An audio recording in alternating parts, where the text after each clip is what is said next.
Their images are etched in the earth, and legends proclaim they created the wonders of the world. From fictionalized villains to real-life heroes, through scriptures, folklore, and mythology, they are woven into the fabric of history. Giants are the personification of all the problems that mankind must overcome in this hostile world. They're in our fairy tales and our nightmares. Giants are relevant to us because they tell us about our own past. Legends tell how their colossal strength moved mountains and how their iron will could move a nation. We naturally change these stories in a way that helps us understand the world at our time. They represent the struggle between good and evil in ancient religions, and they remind us all of the undeniable power of the human spirit. Giants, friend or foe, next on the History Channel. 50 feet tall, the strength of 200 men, the fortitude of a Roman army. Legends, myths, and ancient folklore tell powerful tales of giants that held up the heavens and walked the earth. In so many cultures, there seems to be that little grit of sand that there was a giant species once roaming the earth or the locality, and it's around that grit that the pearl of the legends of the giants has formed itself. Regardless of race, region, religion, or age, every society has created legends about giants as a way to help explain the unknown. In cases where large formations are found or bones are discovered that can't be explained or giant footprints, it's very common to imagine a race of giants that walked the earth and left those remains. Giants also, I believe, represent dream figures, figures of the imagination, figures of nightmares. It's natural that out of those dreams come stories of giants. The origins of giant stories can be traced to the dawn of man. Nordic cultures were among the first to equate giants with the beginning of civilization. They were called frost giants, mammoth human-like creatures who were as tall as mountains. There is, in Norse mythology, a world of light and a world of mist. And the world of mist is very cold, and the mythology is that a warm wind blew up from the world of light, created clouds in the world of mist, and from that clouds, a breed of giants emerged, the so-called frost giants. The frost giants were particularly ferocious, but were also incredibly clever. They represent the forces of chaos. In a battle for superiority of the earth, the frost giants fought an army of Norse gods led by a warrior named Thor. Thor, son of Odin, led a number of campaigns against the giants into an area in which nothing could live except giants. To battle the frost giants, Thor wielded walls of thunder and bolts of lightning, the power that later became known as Thor's hammer. The threat of the frost giants and also of the lesser and more barbaric storm giants had been known for quite some time, and so the heroes were gathered together so that they could fight the giants. Thor, along with the other gods, fought a ferocious fight against the frost giants. Ultimately, it was the wisdom of Thor's father that persuaded the frost giants to surrender. In the end, it was the extreme authority of Odin which finally sent them back into their darkness. But it was the Greeks and Romans, some of the world's first true storytellers, who created the types of giant legends that still exist today. There were gods like Hercules and Zeus, who often were depicted as being the size of 100 men. And there was a race of giants called the Titans, and a god named Atlas, who many believe held up the earth, but actually was doomed to forever hold up the sky. There is a figure by the name of Perseus who comes to try and defeat Atlas. Perseus takes the head of Medusa and shows it to Atlas, which turns him to stone, and as a result, that's where mountains come from. And with his strength, the strength of mountains, he's holding up the sky and the stars and the heavens. The ancient world was also filled with snarling, grotesque, one-eyed giants called Cyclops that devoured man and animal alike. It's believed that some of these creatures also had second sight, the ability to see the future and predict the fate of men. Though they are the stuff of fiction, the story of the Cyclops is actually based in archaeological fact. The story of the Cyclops is a very interesting story on many levels, but one of the points that interests me the most is that the concept of the Cyclops probably comes from finding the head of a mastodon or an elephant. Because if you look at the skull of those animals, they have a big round hole where the trunk comes in, and the actual eye holes are on the sides. So it looks just like a Cyclops. It looks like this would have been the head of a giant round-eyed monster. One of the best-known versions of humans battling these creatures was when Ulysses kept a Cyclops from devouring his men. Ulysses and his sailors encountered a Cyclops when they landed on a magical island inhabited only by giants.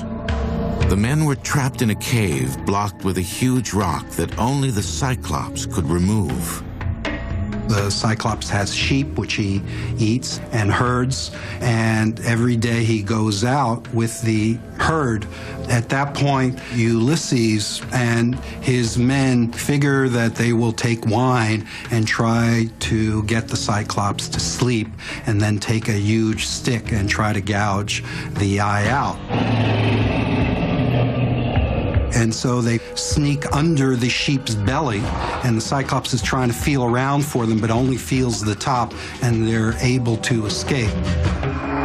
And so the triumph of the civilized man over the great barbaric pagan, no matter about the strength, brain over brawn, is evident from the story. Most early cultures, especially religions like Christianity, used stories of giants to accentuate their message. These were the pagans who had to be defeated. So they gave them attributes like monstrous strength, destruction of property, even down to eating human flesh, especially that of children.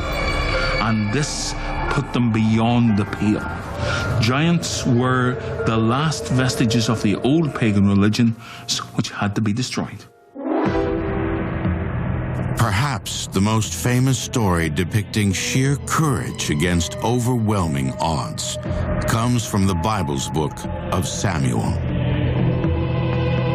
It's a story about a young shepherd boy named David who was willing to pit his limited skill and strength against the champion of the Philistines, Goliath. David and Goliath story actually for me is one of my childhood. It was part of our culture that we should have this image of some intelligent, small, underprivileged person who is going to go right out there and help everybody else to understand how to overcome adversity. At this time, the Israelites were in a pitched battle with their archenemy, the Philistines.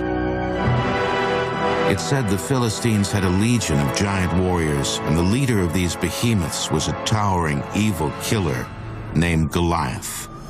Goliath is described as being 6 cubits and a span in height, which translates to about 9 feet 9 inches. Now, in earlier texts, including the texts found among the Dead Sea Scrolls, it's 4 cubits and a span, which would translate to be 6 feet 9 inches. So I believe that Goliath was indeed a Philistine warrior, and at that time, a warrior who was 6 feet 9 inches would indeed be a giant, certainly towering over the shepherd boy. Each day he would come down to the river and challenge the Israelite army to come and send out a champion who would fight him. The prophet Samuel said that Goliath could be defeated and that he would be defeated by a boy. David volunteered to take on Goliath, armed only with his slingshot. It was a skill he had honed as a boy, protecting his flocks from roaming packs of wolves. It was a simple weapon he would take into battle. The giant, in an arrogant moment, says, "Why have you sent this shepherd boy? I will eat him alive, and I will throw his carcass to the sheep." David took his sling and a few well-rounded pebbles. He swung and fired a stone, which caught Goliath in the middle of the head. It was enough to kill Goliath. In a final act of defiant victory, David placed his foot on Goliath's lifeless body and cut off his head. The victory so shocked the Philistines that they fled in disbelief that a mere shepherd boy could wield such a blow. It serves to demonstrate the victory of the children of God over the forces of paganism, and the forces of paganism embodied in a massive man, Goliath. The story also illustrates how the image of a giant can be used as a moral lesson to show how the meek can defeat seemingly insurmountable odds. We have here a story for people to gain courage from those, even though you might look the weakest, is to use your intellect, to use your courage, and to use a sense of pride to go forward and to take it on. At the heart of the David and Goliath story is the idea that it doesn't matter how big you are on the outside, it matters how big you are on the inside. And David was huge inside. He had a heart of courage, and he alone was not afraid to fight Goliath. There's another aspect that follows through of the popularity of this being told from parents to children, and that is that David, as the young, unpromising hero who's crude and inexperienced, is akin to children, and this is a coming-of-age moment proving himself and his manhood. Giant stories are plentiful in the Bible, and many times giants are seen as heroes, as in the case of St. Christopher, who once helped the Christ child cross a river. St. Christopher put the child on his back and started to cross the river. But as he was going through the river became deeper, the child became heavier, and the river became wider. Then, as all of these tribulations started to take part, he then decided, I can't allow a child to fall. I must carry on. So he carried on until at last he came to the other side, and the child became the vision of Christ. But giants were not just relegated to the land of morality tales in ancient religions. Over time, legends of giants grew to impact the culture of an entire nation. When the Celts arrived on these shores, they found the standing stones, the burial chambers, and they were so great that the Celtic imagination, the Celtic storytelling tradition, came to see that these must have been built by giants. You're watching Giants, Friend or Foe, on the History Channel. If there is one place on Earth that can lay claim to being the true land of giants, it is the British Isles. Celtic culture and history are filled with hundreds of references to the giant kind, both friend and foe. On a rolling field of yellow grass 2 hours southwest of London, multi-ton boulders make up an archaeological site of gargantuan importance. Stonehenge. The story that Stonehenge was built by giants belongs really to that very colourful weaver of tales, Geoffrey of Monmouth, the Welsh monk who in 1136 published his History of the Kings of Britain.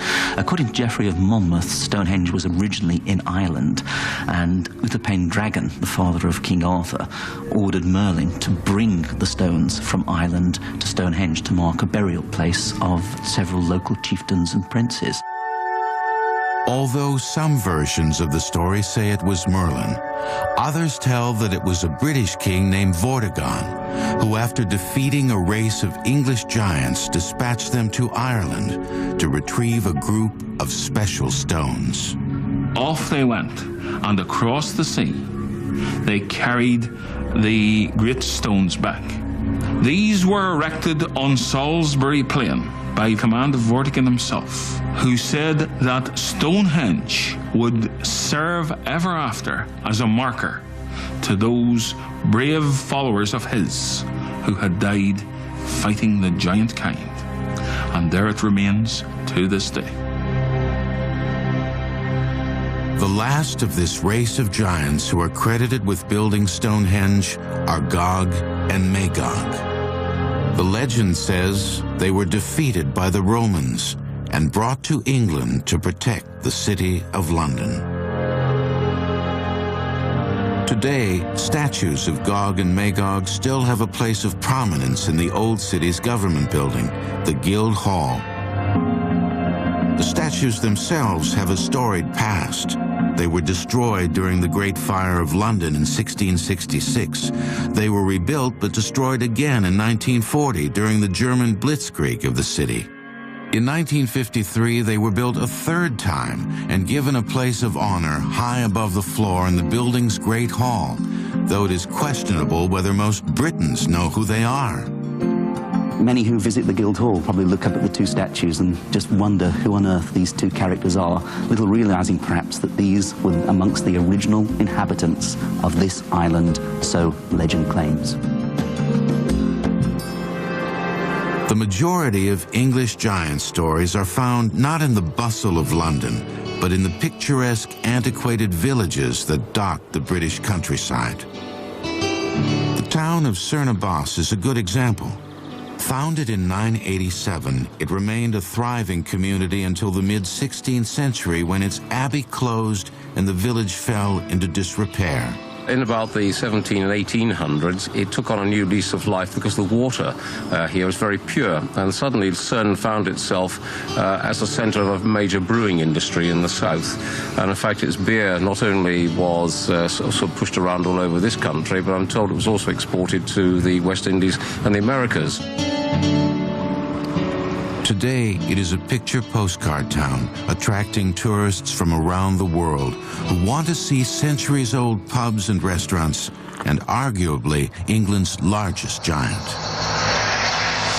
One of the many tales portrays the giant as an invading Danish monster who came across the sea and after a day of pillaging, fell asleep on a hillside.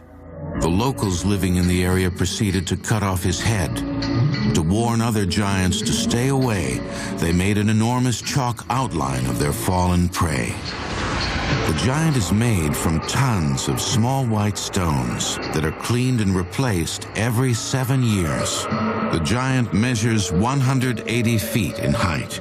He carries a massive club and is best seen from the air. However, the giant's most prominent feature, one that can still make the people of Cernobos blush, is the towering chalk outline of his phallus. I think the main statement's about 30 feet long, which I think one lady who was being interviewed said that would bring the tears to your eyes, and I think it about sums it up, actually.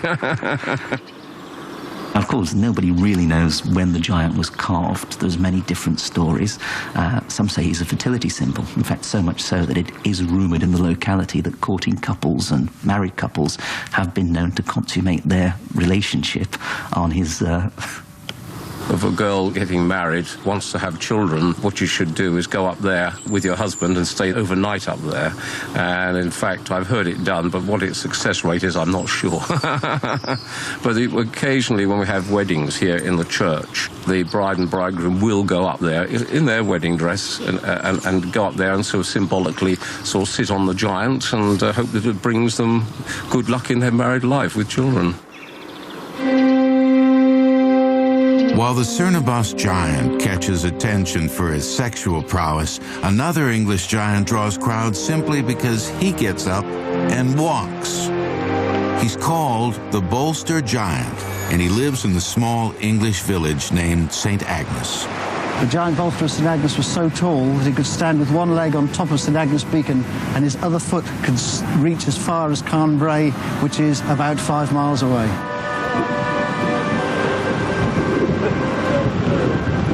Every May, the people of the town bring out the effigy of the giant and parade him along the towering cliffs above the sea, a place where the locals say they see the face of the giant on the side of mountains.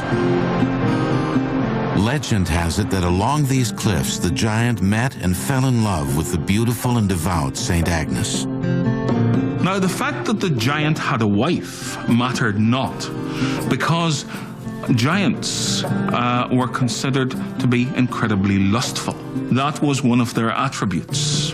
And so he became infatuated with the blessed St. Agnes and asked her to marry him, or asked her to live with him in any case. Now, she, being a virtuous Christian lady, refused, but the giant was nothing if not persistent. And so he tormented her daily, sending her gifts of dead animals. I could think of better gifts, but remember that this is a rather stupid giant. She knew that he was terrifying the whole of the village, that somehow or other the village had to get rid of him, so she agreed to marry him on one condition, that he filled her well with his blood. And the stupid giant believed her, and slashed his wrist and allowed blood to fall into the hole. Gradually, the giant bled to death, which shows a triumph of virtuous Christianity over the stupid paganism, if you like. The story has been told in St. Agnes for at least 400 years. It's believed it was started during a time when the Catholic Church was doing everything it could to demonize other religions. One of the interesting things about the early church is that, of course, the church is trying to stamp out the Celtic faith, the Celtic religion. And the way it's doing it is to assimilate that Celtic religion into its own religion. So Celtic giants effectively then become demonized. So the church will create demons. Where the Celts saw a giant, the church sees the devil. Where the Celts made a rock formation the work of giants, as far as the church is concerned, it's the work of devils. So effectively the devil is becoming, if you like, the giant of the Christian religion. And yet, so strong is this folklore that it's still circulating. For the townspeople of St. Agnes today, their Goliath is a vivid reminder of nature's dark side, which must be conquered. He represents anarchy. Essentially, he comes from the ground and he is tamed. So he's the wilder spirit, the wilder element of us. So he's disorder, but we love him. The Bolster giant is well known along the shores of Cornwall, but his notorious antics pale in comparison to another nearby giant named Cormoran. Cormoran, the ferocious giant, used to live on the mount, and each night he would come striding across the bay to pillage and plunder the local households. He would kill the cattle, kill the sheep, rob the crops. He was the terror of the neighborhood. Legend says Cormoran's reign of terror continued until one boy decided he'd had enough. You're watching Giants, Friend or Foe, on the History Channel. Along the rocky shores of Western England, in the seaside towns of Cornwall, the world's most famous giant stories were born. This is the land that spawned the sagas known as Jack the Giant Killer and Jack and the Beanstalk. As with most folklore, the tales were attempts by locals to make sense of their world by creating stories of danger, morality, and religious symbolism. Talking about Jack the Giant Killer, there are actually many traditions that come together. There is a reference to biblical legend with David using trickery to outwit the giant, and you see this in the Jack the Giant Killer. There's also this idea of the young lad, the name Jack, from nursery rhymes, Jack and Jill. Many folklorists assert it comes from the idea of Jack being a youthful figure. The stories also tried to make sense of the area's raw natural beauty and physical hazards. The most spectacular feature of the region is a craggy speck of land, less than a mile out to sea, called St. Michael's Mount. Well, we're in the southwest of the country. We're in Cornwall, the magical land of giants, on a boulder-strewn shoreline, standing next to the causeway that leads to the magical St. Michael's Mount. It truly puts it into perspective, for as you can see, it would take a giant of a man to be able to stride from the island onto the mainland. Even today, just getting to the mount can be treacherous. Ocean tides play tricks with visitors, quickly and quietly swallowing the stone path that connects the island with the mainland. When the tide's in, you'd have to be a giant to get over there. It's said that St. Michael's Mount was built by a giant named Cormoran, who entrusted his wife Cormelia to build it with the finest white quartz rock she could find. Cormelia got exhausted with this daily trek to find these perfect stones, and one day as she trekked out, found a piece of ordinary green stone and thought that would do. So come striding back towards the island she did, and Cormoran, seeing her approach with an inferior product, was so angered he stepped out of the bay and gave her a hefty kick, causing her to drop the rock here on the approach to the causeway.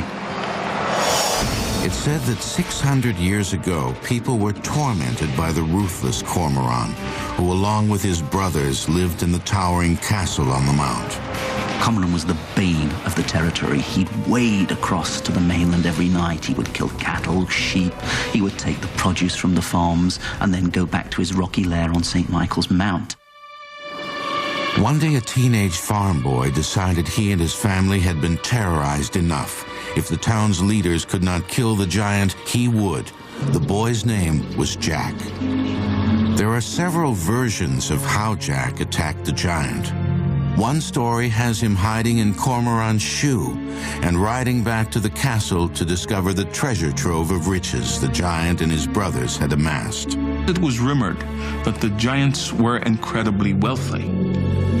Being long-lived and incredibly old, they had amassed great fortunes through their wickedness and paganism. This was lying in the vaults of their castle, and Jack was determined to see what was in there. After the giants fell asleep, Jack crawled out of Cormoran's shoe and moved up the giant's shirt. The giant stirred, and he said, "Who is climbing inside my shirt?" To which Jack replied, "Go back to sleep, it is only a fly crossing your chest." And the giant lay back and closed his eyes. Jack produced a large knife and cut the giant's throat.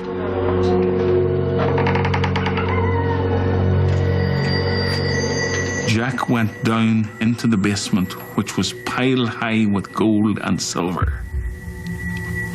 And Jack and his family never had to worry about inflation again.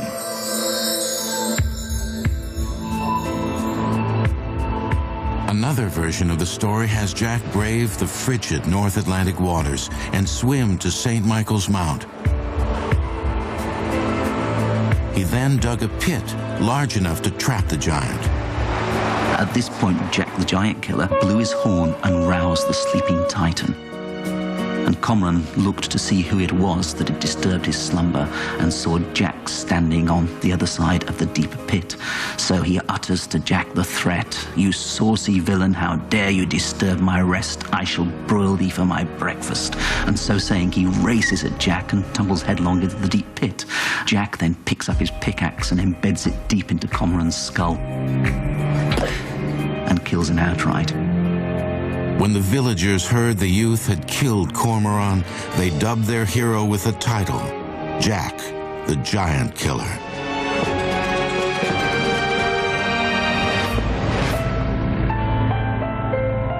The tales can be traced to the 15th century, a time when the world was rife with religious turmoil. Once again, stories of evil, immoral, pagan-like giants helped church leaders cast a shadow of wickedness on those who opposed them.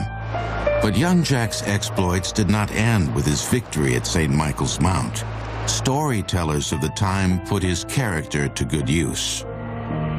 First of all, he becomes the trusted servant of King Arthur's son, kills several more giants in that guise, and is then able to trick one giant out of a very useful weapon, the Cloak of Invisibility. In fact, King Arthur, by this stage, is so pleased with Jack's giant-killing exploits that he makes him a Knight of the Round Table and gives him the task of ridding Wales of the many giants that are terrorizing the Kingdom of Wales. Jack was given the task of killing a particularly nasty, two-headed giant named Thundel. Thundel might not be able to see Jack thanks to Jack wearing the Cloak of Invisibility, but he can certainly smell him, and thus it is from his lips are first issued perhaps what is the best-known utterance of the entire saga. Fi, fi, fo, fum. I saw the blood of an Englishman.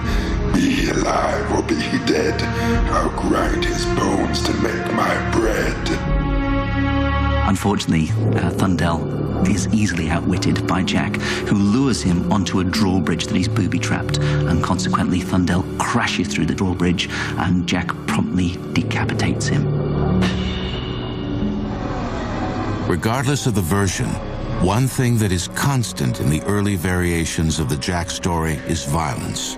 Jack is always an outmatched youth who uses his wits to cut the throat of his enemy or chop off his head. This theme that is found in earlier tales where they were meant for adults as well as for children poses the giant as carnivorous or cannibalistic. They want to not only defeat us, but they want to devour us. And there are other variations of this as well in other stories. The Jack figure lodges with the giant, and the giant says, "Though you will lodge with me tonight, you will not live to see the morning light. I will bash your brains with my club outright." But during the 19th century Victorian era, the character of Jack the Giant Killer suddenly changed. The British printing industry began churning out children's books, and it was impossible for publishers to tell tales with so much violence. The traditional Jack the Giant Killer is effectively a psychopath, a vicious thug embedding his pickaxe into giants' heads, decapitating giants. By Victorian times, the giant stories have settled into the domain of children's literature. Jack was no longer a noble giant killer with King Arthur's court. Instead, he became a Victorian version of a teenage slacker, complete with the repressed sexual themes of the times. This tale is perhaps the most famous giant story in the world, Jack and the Beanstalk. The traditional Jack and the Beanstalk story, of course, has Jack as a lazy gopher and idler, and his mother is always nagging him to go out and do better, and of course they are a very poverty-stricken household. It all begins with a cow that no longer can give milk. Jack's mother tells her son to take the cow into town and sell it at the market. There's a lot of speculation about the reason why the cow is being sold is because it no longer has milk. So it's this maternal symbol, and Jack needs to break away from the mother at the same time he wants the approval of the mother. Jack, of course, is very easily taken in by what might well be called a con man at the market. And the man says, well, I'll take the cow, but all I have is these beans, but they're magical beans. So Jack happily accepts the magical beans. When Jack's mother discovered what her son had done, she scolded him for being so foolish. She threw the beans and they took root in the rich soil next to a stream. The following morning, Jack woke to find a towering beanstalk where the beans had landed. Jack could not resist the temptation.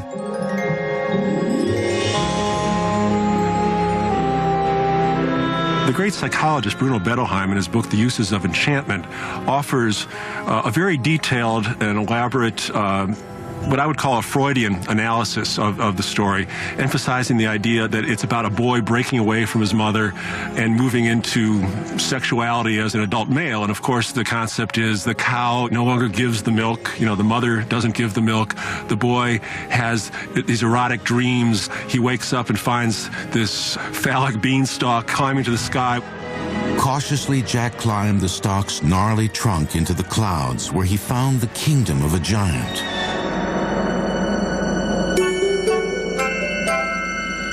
Firstly, he escapes with money. Secondly, he escapes with a goose that lays a golden egg. And the last time, it is a golden harp which sings to the giant. But this time, the harp calls out, "Master, master, someone is stealing me." And the giant wakes up and pursues Jack to the top of the beanstalk. Jack suddenly acquires the heroic virtues of Jack the Giant Killer, manages to shin down the beanstalk and chop down the beanstalk, causing the giant to fall to his death. And Jack and his mother live happily ever after on the proceeds which he has got in the giant's kingdom. Since the mother is often portrayed as a widow and Jack is an only child, this giant is in fact a kind of father figure who he also needs to defeat to exact his revenge. Sometimes actually in the story, it will be announced that the giant was the murderer of his real father. So there's a double conflict that's going on. So one of the moral justifications for stealing is to exact revenge. Well, the beanstalk is only the added part to the story, where he goes because his family are in adversity, and he goes and gets great wealth by defeating a giant. And what could be a better story for a child? Overcoming adversity and keep going, keep at it, and in the end you'll be successful. I think there's also a simpler, even deeper meaning to the story, and that goes back to a basic human desire to climb to the heavens and discover great beings. Created on the British Isle, Jack and the Beanstalk remains one of the most famous giant stories of all time. But on a nearby shore, a tall tale of another renowned giant remains an important part of Irish heritage, the legend of Finn McCool. They said he was as strong as a lion. When he was in bad temper, he stamped his feet and you had an earthquake around the whole of Ireland. But it's the question of how this unusual formation of rocks on the edge of the North Atlantic was created that has the Irish asking, could it have been built by their beloved giant, Finn McCool? You're watching Giants, Friend or Foe, on the History Channel. Since the beginning of time, people have struggled to find ways to explain the creation of massive, larger-than-life natural phenomenon. Before the benefit of modern science, the answer most often agreed upon could be summed up in one word: giants. When early men began to view great boulders, great stones, great circles, which had been left either by previous peoples or by glacial action, they began to wonder how these sort of things could have come about. The answer for them, as a means of explanation, was that they could only have been carried there by giants. Giants are so often associated with rocks and mountains. It's easy to look up at the mountains around us and imagine that these are giants who have been frozen in time for some reason, whether they're evil, whether it's magic, or whether they're just the remains of the old ones who once walked the earth. But in the mystical land of Ireland, giants are not just relegated to the realm of simplistic folklore. One of the best-known Irish giant stories was written during a time of British domination over the Emerald Isle in the early 18th century by a young man studying to be a cleric. The author's name was Jonathan Swift. The story he wrote was Gulliver's Travels. Gulliver's Travels is actually a satire in which a giant appears. The giant is, of course, Lemuel Gulliver, who is an ordinary seaman, who is shipwrecked on the shores of a country of pygmies. The country is Lilliput. Finding Gulliver on their shores, they are immediately taken with his size. There are all kinds of escapades that are involved where Gulliver ends up having to help the Lilliputans. One of the ones that I think people tend to remember is where there's a great palace fire and Gulliver ends up urinating on the palace in order to save it and therefore bond himself to the Lilliputans. And there's this uneasy relationship with him as benefactor, as well as the same time being treated as a kind of king, which he doesn't want to be. The Lilliputians saw this giant not as a scientific curiosity, but as a weapon they could use to wage war against their enemy. Swift was playing on the old confrontational notion of the giants, which is innate in every one of us, where the big man will dominate, whether he is big physically or whether he is big politically. And so what you're getting is a sort of allegory of politics. And the giant becomes the symbol of a corrupt political system being used towards an end, which is what Swift was actually talking about. What many people don't realize is that there's a postscript to that the voyage that follows is in fact to America, where Gulliver is smaller than the people he encounters. So suddenly he is the dwarf compared to the giants. And in many ways, this may be a prophecy of things to come because he sees the great power of this breed of giants on the American soil and imagines, in fact, that they're likely to defeat English manners and their arrogance.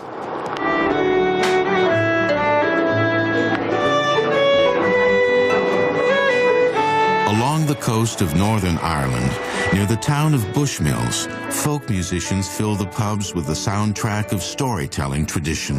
It was down by the Sally Gardens,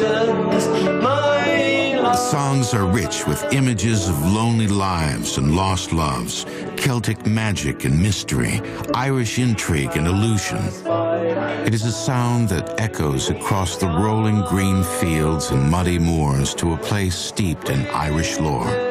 Because less than a mile from where the band plays and pints of Guinness pour like water is one of the most captivating and baffling rock formations in the world.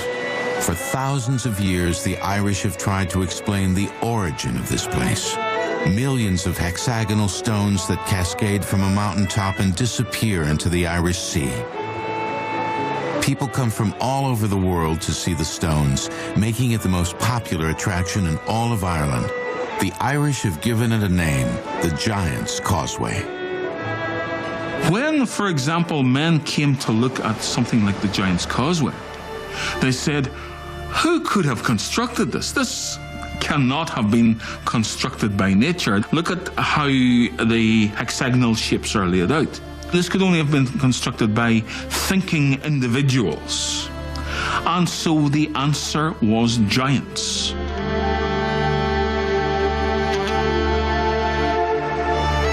The scientific explanation is the stones at the Giant's Causeway were made by a volcanic eruption millions of years ago.